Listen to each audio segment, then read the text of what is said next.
तो इन गाइडलाइंस को आपको फॉलो करना है, चाहे आप कोई सा भी एग्ज़ाम दें, लेकिन ये बेसिक्स आपके सेम रहेंगे, इनको आपको फॉलो करना है। जैसे मैं आपको पढ़ के बताता हूँ इसको। Notice the preposition that can be combined with the options given. मतलब आपके जो ऑप्शंस दिए रहते हैं क्लोज टेस्ट में, जिनमें से आपको एक पिक करना है, और उनको आप कंबाइन करके देखिए प्रपोजिशन के साथ, उस ब्लैंक के आगे या पीछे जो प्रपोजिशन दिया है उसके साथ आप कंबाइन करके देखिए, और उसमें आप उसके साथ आप कंबाइन करके देखने के बाद, जैसे कुछ वर्ड्स के साथ, कुछ पर्टिकुलर वर्ड्स के साथ कुछ पर्टिकुलर प्रपोजिशन ही जाते हैं, ठीक है। जैसे कॉम्प्लीमेंट के बाद ऑन आता है, अप्रूव के बाद ऑफ आता है, प्रोफिशिएंट के बाद इन आता है, गुड के बाद एट आता है। तो इस तरीके से आप वर्ड को कंबाइन करना आपको सीखना होगा, ठीक है। और ये आपको आएगी, ये जो स्किल आएगी वो आएगी रीडिंग से, इसलिए ज़्यादा से ज़्यादा रीडिंग करिए और रेगुलर बेसिस पर रीडिंग करिए। द हिंदू है, द इंडियन एक्सप्रेस है, जो मैगजीन्स हैं उनमें जो क्लोज टेस्ट आते हैं उनके थ्रू आपको रेगुलर बेसिस पर इसको प्रैक्टिस करनी पड़ेगी। तो ये एक बहुत अच्छी ट्रिक है। ये अभी मैं आपको एग्जाम्पल सॉल्व करके बताऊंगा उसमें किस तरीके से इसको सॉल्व करते हैं, ठीक है। और सेकंड गाइडलाइन जो है वो है see the above form after preposition I N G form is used, ठीक है। तो यदि प्रपोजिशन दिया है ब्लैंक में, ब्लैंक से पहले यदि प्रपोजिशन दिया है तो उसके बाद वर्ब की जो फॉर्म आएगी वो आएगी आईएनजी फॉर्म। इसको हमेशा ध्यान रखिए। तो इसके बेस पर आप बाकी के जो वर्ड्स हैं उनको आप एलिमिनेट कर सकते हैं, ठीक है। और यदि यूनिवर्सल ट्रूथ है या प्रेजेंट सिंपल टेंस है तो उसमें एस या ईएस फॉर्म आएगा, वो आप देख सकते हैं उसके हिसाब से। और थर्ड वन देखिए, see which word is the most suitable answer as per the context. Context में क्या कहा जा रहा है, कॉन्टेक्स्ट के अकॉर्डिंग कौन सा वर्ड सूटेबल रहेगा वो आपको वहां पर लगाना है, ना कि डिक्शनरी मीनिंग के अकॉर्डिंग, बल्कि कॉन्टेक्स्ट के अकॉर्डिंग कि किस संदर्भ में पैराग्राफ में हम बात कर रहे हैं उसके अकॉर्डिंग आपको वो वर्ड वहां पर पांचों ऑप्शन में से चूज करना है। नॉर्मली क्या होता है, 5 ऑप्शन में 2 या 3 ऑप्शन एकदम इरिलीवेंट होते हैं, एकदम आउट ऑफ कॉन्टेक्स्ट होते हैं, तो उनको आप एलिमिनेट करके बाकी के जो 2 वर्ड बचे हैं उनमें से आप जो क्लोज ऑप्शन है उसको आप चूज करें और वहां पर आप लगाएं, ठीक है। Apply logical reasoning and common sense approach. इसका मतलब यह है कि आप टेंस देखें कौन सा टेंस इसमें यूज हो रहा है, कौन से टेंस के अकॉर्डिंग आईएनजी फॉर्म आएगी या एस या एस लगेगा। तो यहाँ पर आपको लॉजिकल रीजनिंग को अप्लाई करना है और कॉमन सेंस को भी यहाँ पर आपको अप्लाई करना है। फिफ्थ वन है read the 2-3 lines to get the feel of the paragraph. देखिए जब आप पैराग्राफ को पढ़ना शुरू करते हैं क्लोज टेस्ट को, तो उसका 2 या 3 लाइन पढ़िए जिसमें 2 या 3 ब्लैंक हो, तो उससे आपको एक आइडिया लगेगा कि किस बारे में पैराग्राफ में बात की जा रही है। और ब्लैंक आप उसके जो ऑप्शन है वो तो आप देखिए, तो उससे आपको अंदाज़ा लगेगा कि पैराग्राफ में हम किस बारे में बात कर रहे हैं। तो 2 या 3 लाइन पूरी पढ़िए, उसके बाद आप आंसर फिल करना शुरू करिए। गाइडलाइन नंबर 6 है see the paragraph tone. Paragraph की टोन क्या है, पैराग्राफ में हम किसी चीज़ की तारीफ कर रहे हैं या किसी चीज़ को क्रिटिसाइज कर रहे हैं, वो आपको टोन देखना पड़ेगा कि टोन क्या है, उसका नेगेटिव है या पॉजिटिव है, और उसी के अकॉर्डिंग नेगेटिव टोन या पॉजिटिव टोन के अकॉर्डिंग उसमें आपको वर्ड आपको पिक करना पड़ेगा, आपका जो आंसर होगा वो आपको पिक करना पड़ेगा, ठीक है। तो ये बहुत इंपॉर्टेंट है। और 7th वाला देखिए एलिमिनेट इररिलेवेंट ऑप्शंस। जो इररिलेवेंट ऑप्शन है जो वहां पर किसी भी कीमत पर नहीं आ सकते उनको आप हटाएं, वहां से 3 को एलिमिनेट कर दें और 2 जो बचे हैं उनमें से आप जो क्लोज ऑप्शन लग रहा है आपको, जो सूटेबल लग रहा है उसको आप लगाएं। तो इस तरीके से आप उसको आसानी से सॉल्व कर सकते हैं। और ये सबसे इंपॉर्टेंट है कि read regularly to get to know about the word combinations. देखिए कुछ पर्टिकुलर वर्ड्स के साथ कुछ पर्टिकुलर वर्ड ही नेचुरली जाते हैं जिनको हम बोलते हैं वर्ड कॉम्बिनेशंस, ठीक है। तो वर्ड कॉम्बिनेशंस की प्रैक्टिस भी बहुत ज़रूरी है। जैसे मेक है तो मेक के साथ कौन सा वर्ड जाएगा, मेक के साथ प्रोग्रेस जाता है, मेक के साथ अरेंजमेंट जाता है, ठीक है। इस तरीके से आप वर्ड कॉम्बिनेशंस की जो स्किल है ये आपको रीडिंग से आएगी। जब आप रीडिंग करेंगे रेगुलर बेसिस पर समझते हुए उसको कॉम्प्रिहेंड करते हुए, तब आपको ये वर्ड कॉम्बिनेशंस की नॉलेज होगी। तो ये 8 ट्रिक्स हैं, ये गोल्डन ट्रिक्स हैं। इनको आप यदि अप्लाई करेंगे तो किसी भी क्लोज टेस्ट को आप आसानी से सॉल्व कर पाएंगे। अब हम देखते हैं एग्जाम्पल। देखिए ये है एग्जाम्पल और इसमें आपको एक बार में एक ही ऑप्शन दिखाई देगा जैसा कि एग्जाम में दिखाई देता है। तो इसमें 5 ही क्वेश्चंस हैं और नॉर्मली 5 क्वेश्चन का ही क्लोज टेस्ट आता है, कभी कभी 10 का भी आता है, लेकिन नॉर्मली 5 का ही आता है। तो इसमें 5 ही क्वेश्चन है, ठीक है। ये बहुत रेलिवेंट है आपका क्लोज टेस्ट। इसी तरीके का cloze test IBPS clerk mains में और पोस्ट पेमेंट एग्जाम में आ सकता है। देखिए, self help groups for women have been formed using micro finance services as the entry point. मतलब विमेन को इंडिपेंडेंट बनाने के लिए, जो गांव में जो महिलाएं होती हैं, अनएजुकेटेड रहती हैं, उनको इंडिपेंडेंट बनाने के लिए और फाइनेंशियली इंडिपेंडेंट बनाने के लिए कुछ सेल्फ हेल्प ग्रुप्स लॉन्च किए गए हैं, जिनमें माइक्रो फाइनेंस सर्विसेज को एंट्री लेवल पर रखा गया है। मतलब माइक्रो फाइनेंस मतलब जो छोटे छोटे लोन्स होते हैं वो दिए गए हैं महिलाओं को, ताकि वो अपना कोई काम और अपना कोई रोजगार शुरू कर सकें और उससे वो इंडिपेंडेंट बन सकें और दूसरे लोगों को भी रोजगार दे सकें। तो उसके बारे में यहाँ पर बात हो रही है, ठीक है। The experience has shown that by giving to financial services women self help groups have not only empowered women economically but have also contributed to.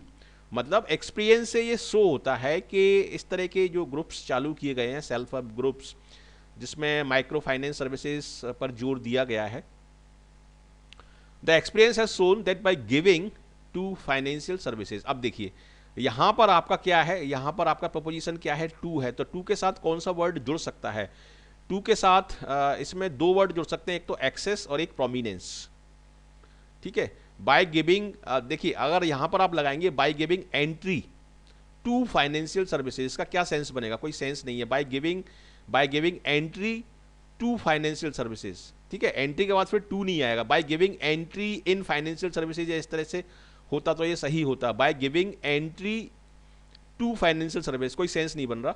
By giving admission, नहीं, इसका भी सेंस नहीं है। By giving bend, by giving access, by giving, अब देखिए यहां पर जो आंसर होगा आपका वो होगा आपका प्रोमिनेंस।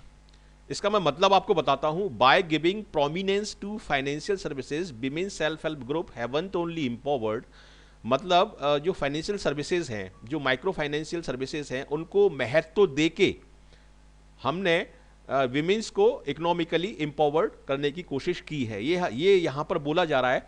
हालांकि एक्सेस के बाद भी टू आता है, लेकिन एक्सेस का सेंस नहीं बनेगा। देखिए यहाँ पर यदि आप लिखेंगे the experience has shown that by giving access to financial services, ठीक है, women self help group haven't only empowered, तो एक्सेस का यहां पर उतना सेंस नहीं बन रहा by giving access to financial services, क्योंकि एक्सेस तो फाइनेंशियल सर्विसेज की उनको पहले भी थी। बैंक में अपना अकाउंट खोल सकती हैं, वो रेकरिंग वगैरह खोल सकती हैं, तो एक्सेस तो पहले भी थी, तो एक्सेस का उतना सेंस नहीं बन रहा।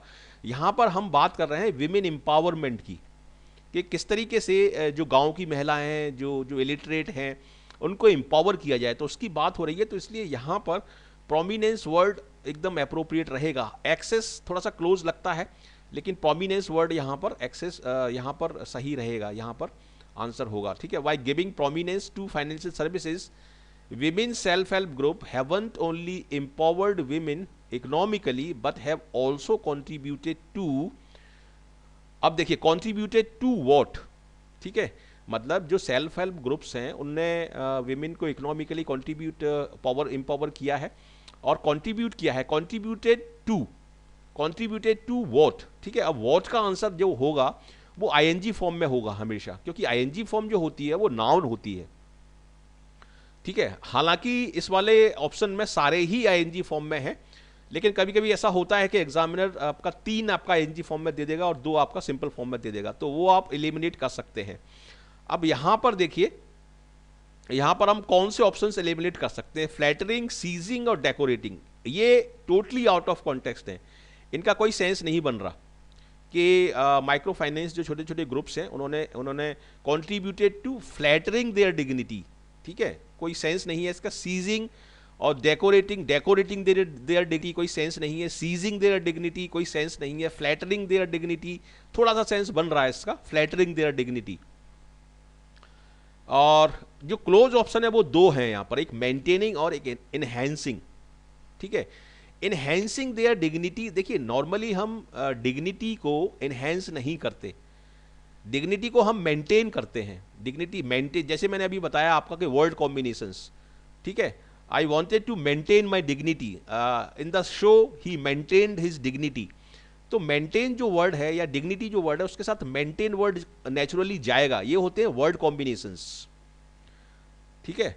तो मेंटेनिंग यहां पर मोस्ट अप्रोप्रिएट रहेगा, ठीक है, maintaining. also contributed to maintaining their dignity and position within their communities and families। मतलब इन सेल्फ हेल्प ग्रुप्स ने ना केवल उनकी डिग्निटी को मेंटेन किया है बल्कि उनकी पोजीशन को भी कम्युनिटीज़ में, अपनी उनकी कम्युनिटी में मेंटेन किया है। तो ये यहाँ पर मेंटेनिंग यहाँ पर सही आंसर आपका होगा। It has given women the confidence and power. It has given मतलब किस चीज़ ने विमेन को कॉन्फिडेंस दिया है? माइक्रो फाइनेंस, जो छोटे छोटे ग्रुप्स होते हैं जो लोन्स देते हैं, उस चीज़ ने, ठीक है। तो इट उसके बारे में आया है। It has given women the confidence and power to with banks. अब यहाँ पर प्रपोजिशन क्या है? यहाँ पर विद है, तो विद के साथ कौन सा वर्ड जाएगा आपको ये देखना पड़ेगा, ठीक है। देखिए विद के साथ पहले ही नज़र में आप बता सकते हैं कि विद के साथ नेगोशिएट वर्ड जाएगा, क्योंकि हम नेगोशिएट जो करते हैं वो किसी के साथ करते हैं, ठीक है। To negotiate with banks, to fulfil with banks कोई सेंस ही नहीं है। टू ऑर्केस्ट्रेट का मतलब भी वैसे कोऑर्डिनेट होता है, लेकिन ऑर्केस्ट्रेट का उतना सेंस नहीं बन रहा। कॉन्ट्रैक्ट विद बैंक्स, कॉन्ट्रैक्ट की जगह अगर कॉन्टैक्ट होता तो ये यहाँ पर सूटेबल हो सकता था, लेकिन ये कॉन्ट्रैक्ट है, ये नाउन फॉर्म है, ठीक है। यहाँ पर आपको वर्ब फॉर्म चाहिए। कॉन्ट्रैक्ट एक नाउन है।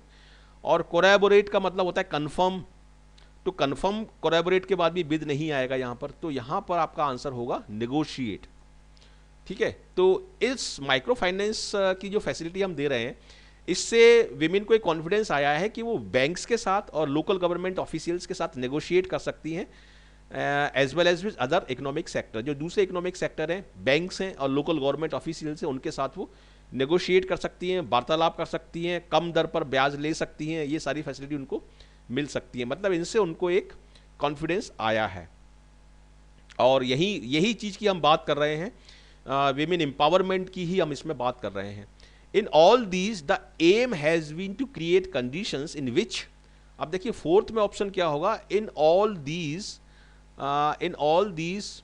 देखिए ये जो सेल्फ हेल्प के जो छोटी छोटी प्रोग्राम्स होते हैं, इनकी हम बात कर रहे हैं। तो यहाँ पर जो सही वर्ड होगा, एक दिया है इसमें कोर्स, एक दिया है प्रोग्राम, एक दिया इवेंट्स। तो इवेंट्स, अकरेंसेज एंड प्लेसेस, ये तीन इसमें टोटली आउट ऑफ कॉन्टेक्स्ट हैं, तो इनको आप एलिमिनेट कर दीजिए, क्योंकि इवेंट, अकरेंसेज और प्लेसेस, इनका कोई सेंस नहीं बन रहा। तो यहाँ पर कोर्सेज और प्रोग्राम्स, इनका सेंस बन रहा है, लेकिन ये कोर्स नहीं होते हैं, क्योंकि इसको करने के बाद कोई सर्टिफिकेट नहीं मिलता है। ये कोर्सेज नहीं होते हैं, ये बेसिकली प्रोग्राम्स होते हैं या स्कीम्स होती हैं गवर्नमेंट की। तो प्रोग्राम्स यहाँ पर आपका आंसर होगा।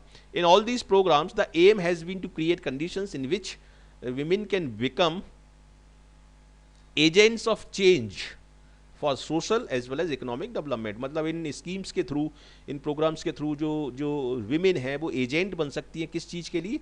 सोशल और इकोनॉमिक डेवलपमेंट के लिए। तो यहाँ पर हम चूँकि विमेन एम्पावरमेंट की बात कर रहे हैं, तो इसलिए यहाँ पर आपका जो वर्ड होगा वो होगा effective agents of change for social as well as economic development. Crucial का मतलब डिसाइसिव होता है, तो डिसाइसिव वर्ड का कोई सेंस नहीं है। रैम्पेंट का मतलब वाइड स्प्रेड होता है। एम्पावर ये एक वर्ब फॉर्म है, तो ये तो आएगी नहीं यहाँ पर, क्योंकि आपको चाहिए adjective form. Transfer verb form है। देखिए मैंने आपको बताया था, जो मैंने शुरू में आपको गाइडलाइंस बताई थी कि किस तरीके से आपको वर्ब फॉर्म को इंश्योर करना है कि वहाँ पर सही वर्ब फॉर्म आए, ठीक है। तो यहाँ पर आपको एजेंट से पहले, एजेंट चूंकि एक नाउन है, तो यहाँ पर आपको एडजेक्टिव चाहिए, और एडजेक्टिव है यहाँ पर इफेक्टिव, ठीक है। क्रूशियल और रैम्पेंट भी एडजेक्टिव है, लेकिन इन दोनों का सेंस नहीं बन रहा, तो इफेक्टिव यहाँ पर आपका आंसर होगा। तो इस तरीके से आपको किसी भी क्लोज टेस्ट को सॉल्व करना है। ये जो मैंने गाइडलाइंस और ट्रिक्स बताई हैं, 8 आपको गाइडलाइंस और ट्रिक्स बताई हैं, इनको आपको अप्लाई करना है और इनको प्रैक्टिस में लाना है। डेफिनेटली आपको बहुत कॉन्फिडेंस आएगा, लेकिन ज़्यादा से ज़्यादा रीडिंग करिए और ज़्यादा से ज़्यादा प्रैक्टिस करिए। प्रैक्टिस